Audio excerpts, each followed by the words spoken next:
Hello everybody and welcome back to another video. Weren't a bad Saturday, was it? Weren't a bad Saturday at all. There's a few things we're going to talk about today, including the different shapes we took up because it was slightly different to what we've been used to. How we created a little bit of space, where we found the space, and what Wigan didn't particularly do too great. I just wanted to highlight here the gaps between their players to start with. Now, Fraser over here. Not a bad player going forward if you've watched him in other games. He didn't show an awful lot yesterday, I'll be honest. Um, he ended up getting penned in a lot because if you look at the amount of space here that Thierry Gale has to operate in, and this wasn't just a one-off. This was happening regularly. I think he tore them to shreds yesterday. And he was given a lot of this space because the gaps they got it wrong. The distances between their defenders were way too big, and it left them a lot of running to do. And Fraser ended up getting penned in a lot. And then when we went 1 or 2 up, he was going to press more and more, and that's the gaps just opened massively. We got a lot of joy down this left hand side yesterday. So another thing that we did slightly differently yesterday, obviously having Force in that 10-stroke second striker role, really changed the dynamic of how he was playing. Because if you've watched any of my videos before, I often talk about how Randall comes and drops in to create a midfield three, ends up picking the ball up deeper sometimes. Force didn't do that. He did the exact opposite of that. He went and joined the striking force. And we ended up striking five. I didn't even mean to do that. And we ended up with 4 across the top, which caused their back three a nightmare. And it meant that their midfield ended up dropping in even more. And when we had Simmons and Errigan, just quickly actually, is it Simmons or is it Simons? Because the commentator for Bolton always calls him Simons, but I've always called him Simmons. I have no idea which one it is now. But these two, they offer you steal in that midfield, which means that Force doesn't need to come in. Force can go. But from a Wigan point of view, again, the space that they've got here is way too big. If you're going to drop in this deep, your 2 strikers need to be screening as well. Leave these. The gaps was way too big, and it was really apparent really early on. Still image there. We didn't end up going into Simmons. I just wanted to point out that the gaps were way too big, in my opinion. We ended up going long into Burstow. He doesn't win the header, but he does what he does a lot. If he doesn't win the header, he makes sure that the man isn't getting a free header.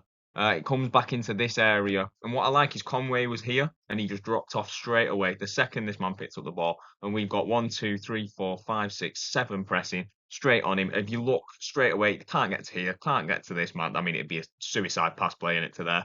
Same there, same there, same there. And he goes long, he tries to clip it into the channel, but as I said, Conway's dropped back and he's read it. Now, I'm not just going to praise Conway for it. It was a very poor clearance as well. I just wanted to highlight here the amount of space our fullbacks got given yesterday. If you look at Conway and then you look at Cogley, look at the amount of space they're in. And it was very Everett-esque from Wigan. Exactly how Bolton have played in derbies in the past. Derbies, it's controversial though on that, innit? Some people say it is, some people say it's not. Um, but it was very similar to the way we've seen Bolton play against Wigan, where the fullbacks are just given way too much space. And I mean, we was in dreamland yesterday. Most of our play came from these sort of positions. Well, if you look at the distance, there's 1, 2, 3 Bolton players here, and there's no one anywhere near them.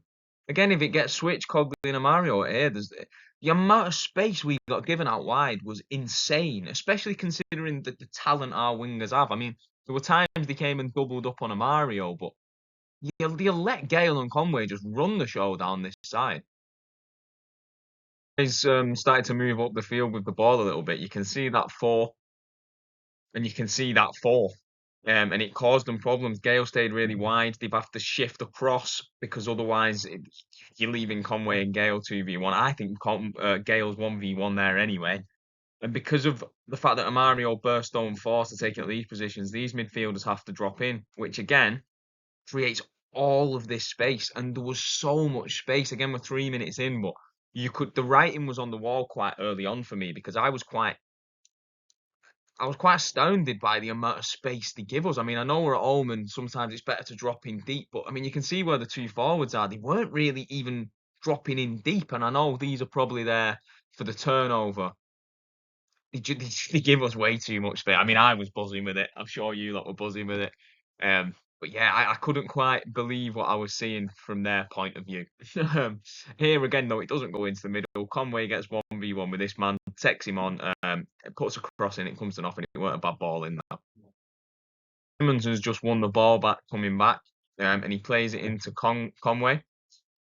Fraser tries to jump on him and be aggressive. As you can understand, you want your wing backs going pressing them. You want to get high, but the problem is no one else was really set for the press. You can see these two running back. You can see him moving back. He ends up coming the other side of Erraghan, so he's gone and jumped on Conway. And unless he wins the ball, he's now in no man's land. And we saw this a couple of times yesterday. Conway's gone inside to Simmons. Look at the gap here, and it's only going to get bigger because this man has to come in and watch Erraghan. I don't personally think he has to, but he does come in and watch Erraghan. And that allows Simmons all this space because these have dropped off. They're not pressing high, but because Fraser goes and presses, they're left with half a press. And Wigan were doing this a lot yesterday. They were half pressing us and getting it wrong. And we was enjoying the fruits of that. In all honesty, it looked quite easy from a Bolton point of view to play yesterday. And I'm not trying to slag Wigan off because it's Wigan. I was astounded by how poor they were in that first half yesterday. There's all this space he's driving into, and he drove into it really, really well. Really well. He was excellent yesterday, as everyone was. I don't think anyone had a poor game. Johnston made a couple of little mistakes, but he more than made up for that with some of the defending he did. So there's all this space here, and just keep an eye, because now Fraser's way up here. Sessegnon, I think that's Sessegnon anyway, the right centre half, is running backwards, and that's important in a minute, because when they get set, there's then the gap between them. It's way too big from a Wigan point of view. I know this seems like I'm analysing Wigan here. I am analysing Bolton. I'm just explaining why it looked so simple for us to do it. What we did yesterday. It's that space. He ends up playing a little 1-2 with Cogley and giving it back to Cogley. And then if you look up where Gale is now, and again, look at that gap between them because they've both been running back. And again, Force is there. So he's occupying this man. And I think that was a tactical plan that was set up because Force occupied this man a lot and left Gale 1v1. And I mean, really, if Conway goes and gets up, it's 2v1. So what ends up happening here, Cogley goes into Johnston. Johnston moves up slightly with the ball, and then it's an excellent ball through. And then this is the one where Gale goes through and Tickle just gets there before he does. I thought it was handball at first, but it probably weren't looking back at it. Just before that ball was played, Gale moved even wider than he already was to get there, to create even more space. It was smart movement. He was brilliant yesterday. Brilliant ball through from Johnston. The writing was on the wall. As I've said it already, the writing was on the wall from the first 5 minutes. I've not seen us in a big local game go out and be as aggressive as we was. It was really good to see. It was really good to see. I've not seen us start like that. Even this season, I've not seen us start like that. We've been saying for a while, haven't we? Someone's due a good hiding, and it was lovely that it just happened to be these. And the same ball through this gap, and if you look again, it's Conway, Erraghan, and Gale out here. If he comes out, Force is free. We were causing him a bit of a nightmare out wide because we were doubling up and leaving two in the middle. Again, Amario coming in back post. It's eventually given us offside here. But I wanted to highlight Force as well because the difference between him and Randall in that position is that Randall here might make that run out wide himself. He might come and drop in to try and pick the ball up and be a little bit creative in this. So Force stays between the sticks, and he's a lot. You can tell he's more than capable of being a front man for himself, like an actual out and out front man rather than the second strike. Sorry about that if you heard that. There's people putting the bins away. But he was between the sticks an awful lot yesterday, and he got the fruits of that. He got his reward for that. He definitely got his reward for that. If you've seen the channel before, you know how much I love a good press. If you've not seen the channel before and you're here for the first time, please do subscribe. I had to get that one in. Here, this is where their defence started to panic a little bit after this moment. It's hard to get across in a still image how intense this press was, but Burstow just lost the ball and Force absolutely legged it at this man. In a controlled way, don't get me wrong, you weren't leaving gaps, but he showed some intensity in that press. So he ends up going into there. You can't go into the middleman because Burstow and Force are too close, so you have to go out to him.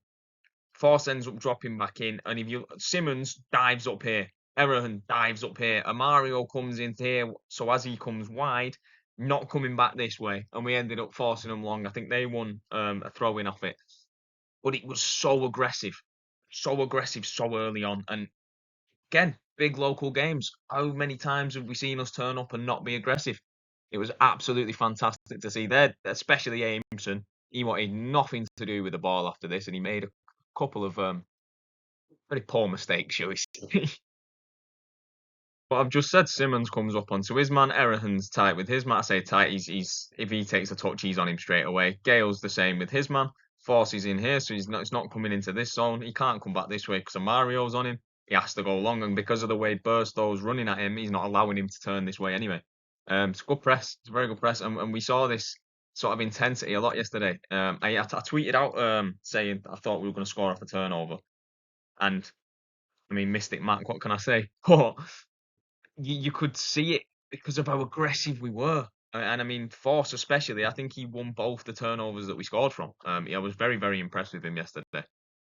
And not just because he scored 2 goals, but his work rate was fantastic. And his work rate, that's exactly where the goal comes from. Now, this is just before we win the throw-in. I think Amario tries to play it through to Burstow here. This man plays it out for a throw-in. But it all comes from a good press and Force winning the ball back high up. So he did this for the first goal, and obviously he did this for his goal. That was hilarious. We'll get onto that one after. But his work rate was fantastic, especially for a player that's not played many minutes at all this season. I was very, very impressed with that. We took the throw in, and Mario used Cogley's overlap, and that's something I wanted to mention as well, actually, because I mentioned it before as a negative. He switched up when he was using Cogley and when he weren't yesterday, and I think that caused even more of a nightmare for their defenders because they tried to double up at him on the start, but they couldn't because Cogley were getting way too much space down that right hand side.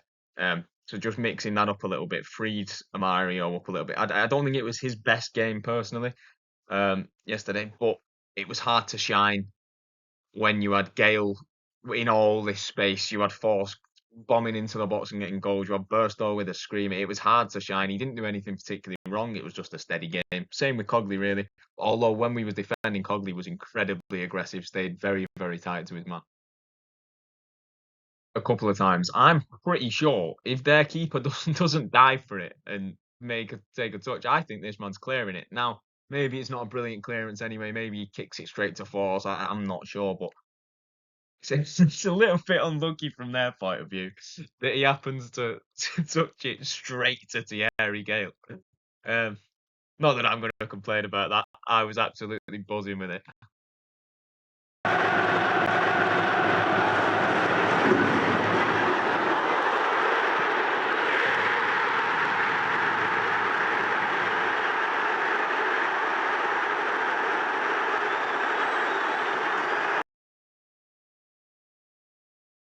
It was a brilliant finish. Brilliant finish. I mean, it's an open net, but it's still a brilliant finish. Now we end up losing the ball here, but I just wanted to highlight the shapes. I've spoke about it, and I often speak about how Randall can drop into here and create that midfield um, 3. But yesterday, as I say, Force did it very differently. I mean, you've got your back 4 here, 1, 2, 3, 4. That's quite obvious.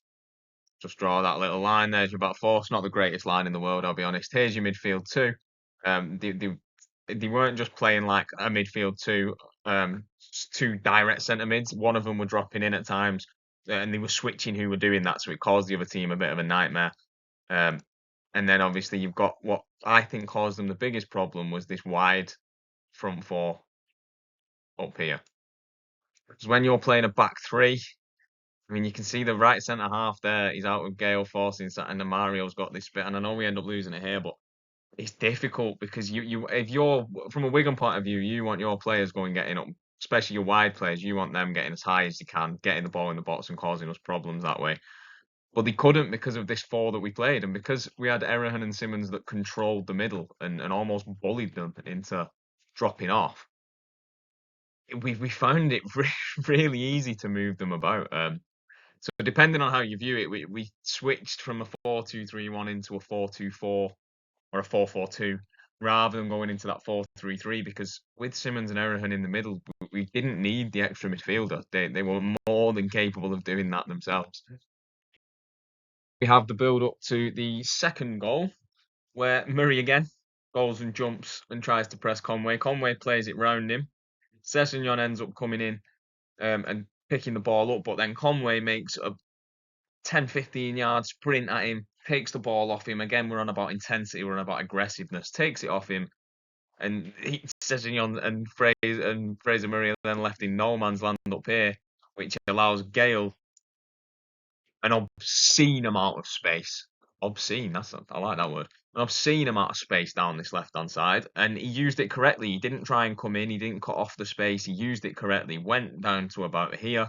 Again, that man missed the force in between the sticks. Guess his reward.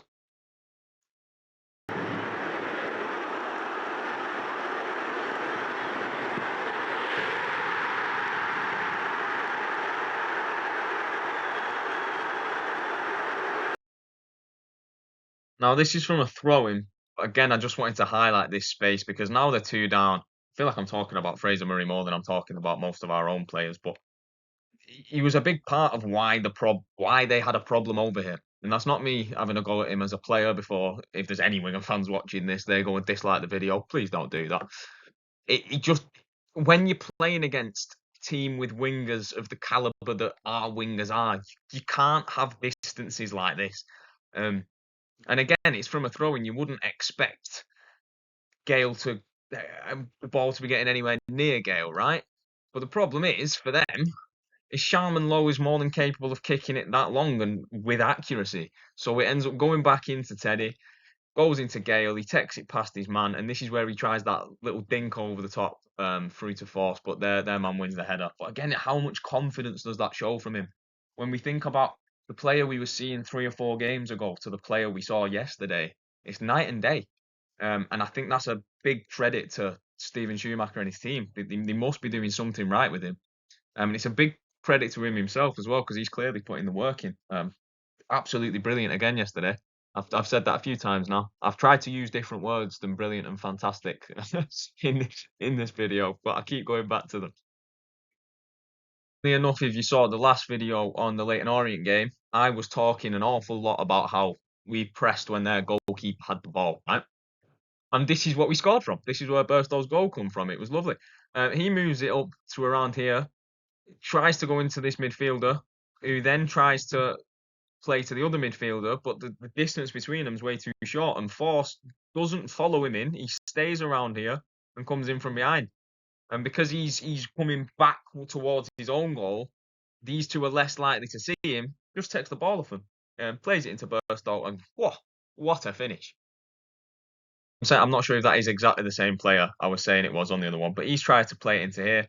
Force has come from here, nick the ball again, like he did for the first goal.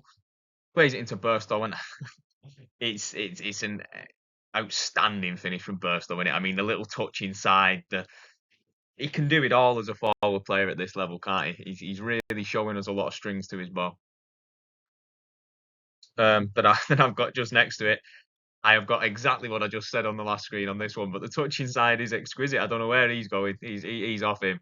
And Mario makes that run again, so these two can't come and press him. I think he tries to in the end, but they're a bit stuck in the mud because they're on the heels because Mario's trying to get through. They don't want that ball being slid through. That's a nightmare. And really, if you're a defender, you'd rather the player shoot from outside the box than a player pick it up in this type of position. Fortunately for us, Burstow struck it like an absolute king.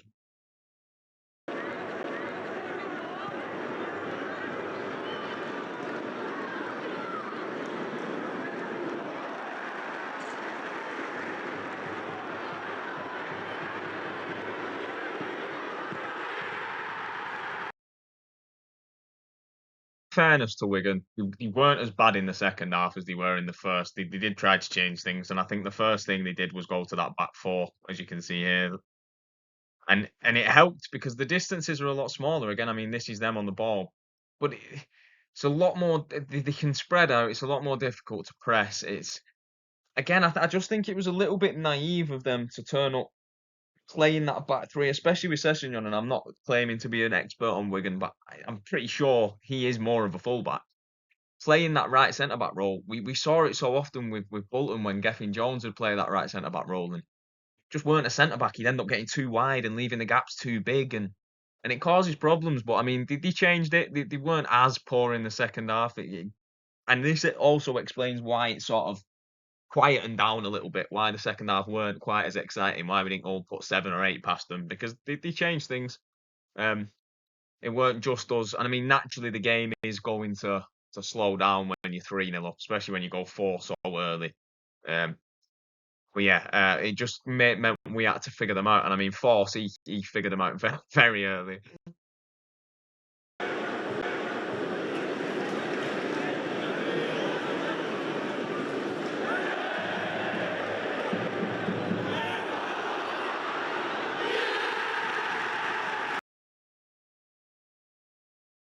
It was, I, I laugh every time I see that one. I don't know what was. It was like a Morecambe and Wise sketch there, or a Dick and Dom, or depending on what generation we're from. I'm saying that like I'm in my 60s. I'm not. I just love my comedy. Anyway, that's here nor there. It was hilarious. I've no idea what's going on. There is a little bit of explaining to do though. I mean, Johnston with that absolute power header, he's thunderbolted that down the pitch, and I mean, fair play to him. Could have took it down, but no nonsense centre half. Bang, have a bit of that. Oh, then wins the flick on. Again, good in the air, causing them problems yesterday, causing them problems. And if you look at how close Amario is to Aimson, I think this is why he absolutely poos his pants, to say it in a family friendly way. And the clearance, wow. But I mean, yeah, if Mario was a little bit deeper in here, he doesn't do that. He probably just takes it out. And I mean, I don't know what he does. He weren't on form yesterday, were he? And then Force mentioned in the interview himself, if you watch the interview with him yesterday, that he'd been watching what their defenders were doing, so that's why he anticipates this, and it is a brilliant bit of anticipation. And I also like the fact he starts in an offside position and then just comes back in. So I'm not sure whether this man, as he's heading it back, knows Force is right on him. I mean, he could do, but that's another thing to think of. But the anticipation from Force is absolutely brilliant. Again, I just wanted to point out, if you look when I mentioned in the first half that the distances our fullbacks had on the ball was so I don't know why I've gone off to Farino there. He's not a fullback, but the distance our fullbacks had when they got the ball was massive. And Wigan did go and change that in the second half. I think that's why we weren't as creative as I've mentioned before. Um, and I think it goes a lot to say that I'm not going to sit here and say you cannot play a back three. A back three is a bad thing to do, because I mean, sometimes it works, sometimes it doesn't. In some situations it doesn't, right? But in this particular game, we seem to see whoever plays that back three just gets pressed and pressed and pressed and can't handle it. When we had whenever we played Wigan, we'd get pressed the life out of, and we'd give the ball away in silly areas, and it felt like they was doing that yesterday. And then when they went to that back four and switched it to, as you can see, it's almost a 3-1 at the front. So I'd imagine it's 4-2-3-1. The distances between them and our players are now a lot shorter. And I think that's why, again, probably why they got the goal. But I mean, the goal comes from Teddy, who was a little bit poor. We're going to speak about that in a second. Actually, I can see the next slide coming up. But no, I just wanted to highlight they did improve a little bit in the second half. They tried to stop us. I'm trying to balance it out and be fair here, but I mean, it was still 4-1. I mean, they weren't that good. This is their goal. It's a poor throw from Teddy. My only other thing is, can Gale go and get his body in front of this man? Don't know, because he is sprinting this way, and when you're sprinting and your momentum's taking you one way, it's very difficult to turn and quickly get the other way. And especially when you're getting your body in front of your man, and it's not the easiest thing to do. Ball goes into Mullin, and I mean, in fairness, it's not a bad finish, is it? It's not a bad finish at all from him. He didn't have a sniff all game. We give him very, very little, and he created himself something out of nothing. I'm not going to blame the keeper for the goal. Like, as in, maybe he shouldn't have thrown it out. Although Schumacher said in his interview he was screaming at him to do so. But not saving it, I'm not going to blame him for in the slightest, because I mean, it's not a bad finish, is it? You've noticed here I have jumped on in time a little bit just because there was a bit of a period of not much going on. They had the ball at the back a bit. They weren't really going forward too much. We slowed the game down a little bit. I think we brought a couple of subs on and it stopped the flow of the game a little bit. But again, when you're 4-1 up, that's what you want. You want the game slowing. You want the game stopping and starting, and you don't want them getting momentum because if they go and nick another goal back in the 75th and it's 4-2, then you're getting nervy, aren't you? And I saw a few comments of people saying that Sheehan slowed the game down and we were so much better before he came on. But I mean, you're not wrong. I think Sheehan was sent on to do that. Again, you don't want to concede even in the 85th because you know there's going to be a bit of added time. You don't want them getting any hope at all that they can pull something from this game. Because then it just becomes nervy for everyone in the ground, then the players get nervy. So I thought Sheehan did a good job of coming on, just calming everything down, making sure that we're going to play that nice little slow football. They're not going to get near it. We're not going to give you a chance to get back in this game. And I thought he did that. Well, I thought we killed the game off relatively well. Oof. 12 headed clearances. 12. That's insane. I mean, he won 6 out of 7 aerial duels. 12 headed clearances. It's absolutely insane. I mean, I was watching it yesterday and I couldn't believe the amount of corners they had, right? But I'm pretty sure, like, well, 12 of them landing on Farino's head. That guy must have such a bad headache this morning. Like, I mean, fair play, he put his body on the line. Him and Johnston were defending like their lives depended on it, but I couldn't believe what I was watching. It was like the ball was, his head was a magnet to the ball. Every single corner, he just boom, have a bit of that. Out we go. You were brilliant. Absolutely fantastic for Reno yesterday. One of the best performances I've seen from him in a Bolton shirt. Really, really did impress me. The stats, I mean, 7 shots on target from 13. Again, much more clinical. Much better, that. Much better. Not much to say other than much better. I was about to say it again. I mean, I just have said it again. 16 corners to our 3. I mean, if you didn't know the scoreline to this game, right, and I told you that one team had 16 corners and the other had 3, and then told you it was 4-1, you wouldn't think it was the team with 3.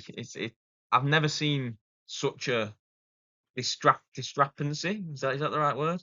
I don't know if that even is a word, but I know what I'm trying to say. I've never seen such a big difference between corners and the winning. It's a bit mad, isn't it? It is a bit mad. But they only had 1 shot on target, and again, fortunately, it went in, and it's not a great look on the goalkeeper, but I don't think he could have done much about the actual finish. I don't think there's many keepers that are saving that. It was a good strike from there, man. But as you can see, some of the stats were relatively even. Like, I mean, one thing I do want to say is they are 33 throw-ins, right? No, I don't want to talk about the 33 throw-ins. I've got the wrong one there. They had 5 accurate crosses and at 16%, right? And I'm sure there was one on another one that showed me the amount of crosses they actually had. I'm not sure whether it's on the screen, but I'm sure it was something like 33 crosses, which is just insane. And especially when you're only winning 5, madness, absolute madness. But again, it shows that our defenders were defending and they were defending properly. We won a lot of tackles, interceptions, blocks, 43 clearances. Now, in this game, in previous years, I don't think I've seen us make 1 clearance. We've tried to make sure everyone on the pitch touches the ball before we clear it. And clearly, it's effective. You don't have to play the prettiest football all the time to win football matches. Takeaways for me: aggressive, clinical, and composed. That's the main one. I tweeted that straight after the game. No, I tweeted that at half time actually. And I think it explains the whole performance. We were clinical in front of goal. We were composed. We were calm. We didn't let the occasion get to us too much, but we knew what the occasion was, and we was aggressive. We went about our business properly. Showed a lot of fight, a lot more fight than I can remember in recent years in these games. And again, I'm not having a go at the old management team. That's not what I'm doing at all. But we all know it was a big problem under them. How we played in these big matches, but not a problem at all yesterday. We showed a lot of fight. We made the most of their mistakes. Again, clinical. We was on them, especially Forster. That's something to look out for with the pressing when he gets fit. I would not like to be a centre back on the ball near him. Quick start, as I've alluded to in this video. I think they had 2 corners like 12 seconds in. yet after the first 2 or 3 minutes, we've still had the better start, and that just shouldn't be happening, really, should it? But it's all credit to the players for that. Getting the first goal was crucial yesterday because it got the crowd involved. Um, it was brilliant. I was watching on my computer. I was in France, but the atmosphere sounded absolutely electric. I'm saying I was in France. I'm still in France, but the atmosphere was absolutely electric. Killed the game off early in the second half. I mean, we're not going to be given many easier goals, are we? As I've said, it was comical at the match from them. My head would be on Mars if that was us doing that, you know. Wingers beating the man again. They were good. They were good. They were going down, especially Thierry Gale going down that line. Very, very good. Firmino headed everything that came near him. It's just ridiculous yesterday, Firmino, wasn't it? I don't understand how you win that many headers. Like, I know he's a big fella, but still, that's insane. Every Bolton player on that pitch stood up to be counted. They did. No one shied away. No one. Normally, you can win a game if you've got 9 of your players on it. Yesterday, we had 11 of the players on it. Um, Everyone stood up to be counted. Brilliant performance from the lads. One negative, could we have kept a clean sheet? I mean, I'll be honest, it is a little bit of a negative, but it's me nitpicking really. I just wanted something to put in this negative column, and I couldn't really think of much else. This has been by far my favourite video I've made so far. It's been very frustrating though today. We've had internet problems, we've had weather problems, we've had all sorts. You name it, I've had it. But it's still been really enjoyable to make because I think in my lifetime we've only beat Wigan maybe 4 or 5. Well, not in my lifetime that I can remember. There was the one where Max Clayton, Craig Davis, and Chungy scored. There was the Zach Clough debut goal in the cup. And then obviously there was last time out, and then today. It's always nice to beat them, innit? Especially, I mean, we were due one of them, weren't we? We were due after all the spankings they've given us in the last few years. We were due a good day against them. Um, I hope you've enjoyed the video. I hope you've enjoyed your weekend. I hope you savoured it because weekends like this don't come around too often. Although hopefully under this regime they do. Hopefully this is every time.